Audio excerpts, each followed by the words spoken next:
I was labeled a fraud in a court mediation room, not in private, but in front of a judge, lawyers, and every relative watching me break. My uncle pointed at me, accusing me of biting back, claiming the money was willingly given, and that I was now trying to scam it back. His lawyer added coldly that the plaintiff had clear financial motives, and the room shifted as whispers, sighs, and judgment spread through the air. Some relatives shook their heads, others sighed deeply, and someone even muttered that I was ruthless, like I had crossed a line no one forgives. In that moment, no one stood beside me, not a single person, as if the entire room was waiting for me to bow my head and surrender. Even my mother sat silently in the gallery, head lowered, offering no denial, no defense, no words, as if everything said against me was true.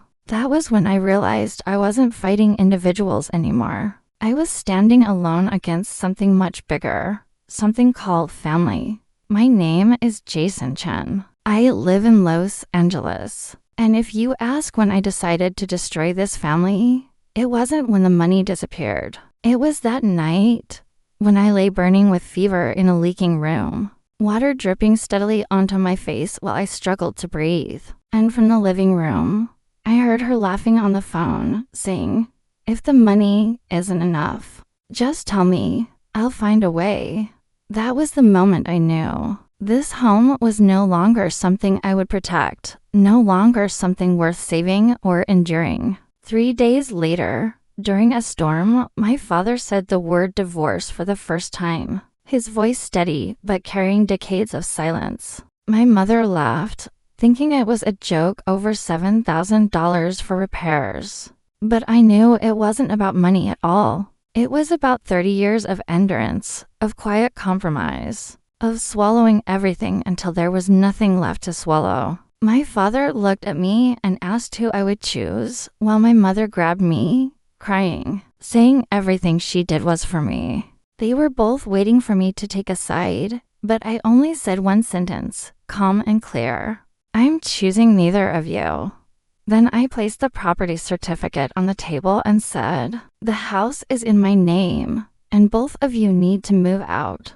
The room fell completely silent, as if no one had expected me to say it, let alone mean it with absolute certainty. The next day, my mother didn't call the police. Instead, she gathered every relative, not to solve anything, but to pressure me. My uncle stormed in, yelling at my father for being useless, then turned to me, accusing me of owing everything to my mother. My cousin cried, calling me cold-hearted. Another lowered his head, but clearly sided with them, and it no longer felt like family. It felt like an organized attack, a courtroom without rules, where emotion replaced logic and loyalty replaced truth entirely. I didn't argue. I simply took out bank statements and read every transaction aloud, one by one, each number cutting through the noise. 200, 50,000, 170,000, 60,000, and smaller amounts, totaling $483,700. I looked at them and said clearly, this money came from my account, not my father's, not my mother's, but entirely mine. Then I presented the second document, a notarized will stating the compensation belongs solely to me, with my mother only acting as temporary guardian, which meant she had no legal right to distribute any of it, not to relatives, not to anyone, regardless of what she believed. The room turned silent again, but this time it wasn't judgment, it was fear, because the situation had suddenly changed. Their first reaction wasn't apology, it was defense, claiming family support, voluntary giving, anything to blur the truth.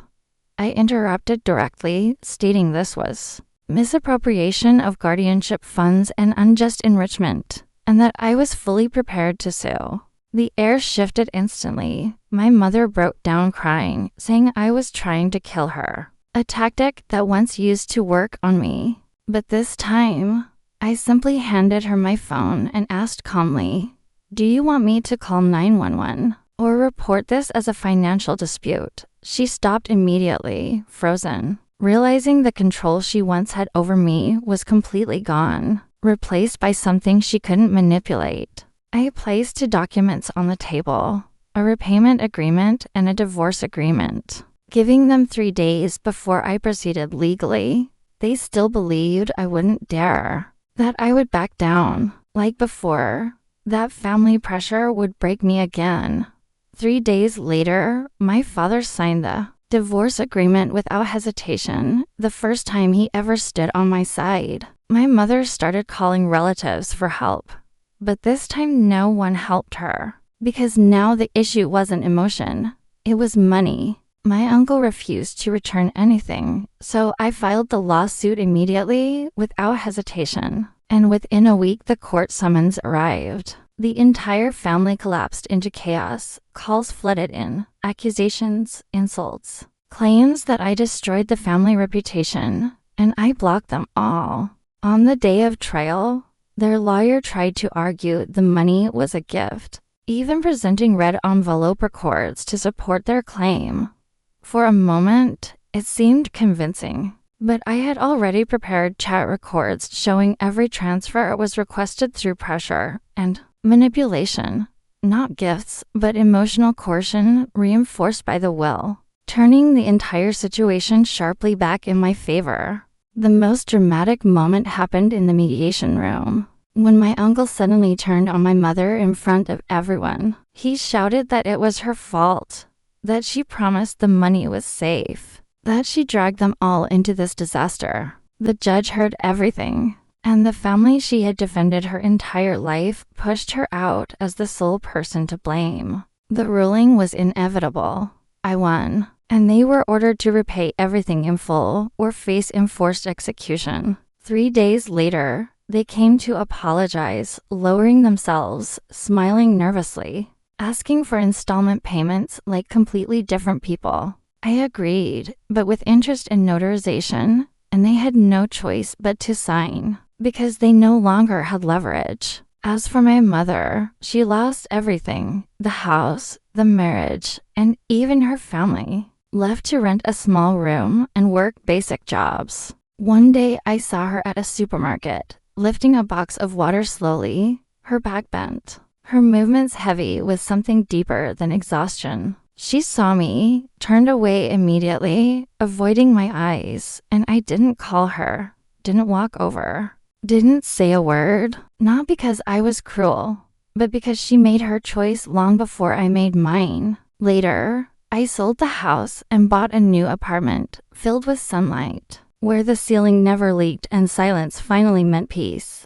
My father moved out as well, and we became 2 independent people, no longer tied to something that once defined and destroyed us. People ask me if it was worth it, but I only remember that night, the fever, the dripping water, and her laughter during the transfer. From that moment on, I knew this family would one day face its reckoning, and I simply chose not to wait any longer.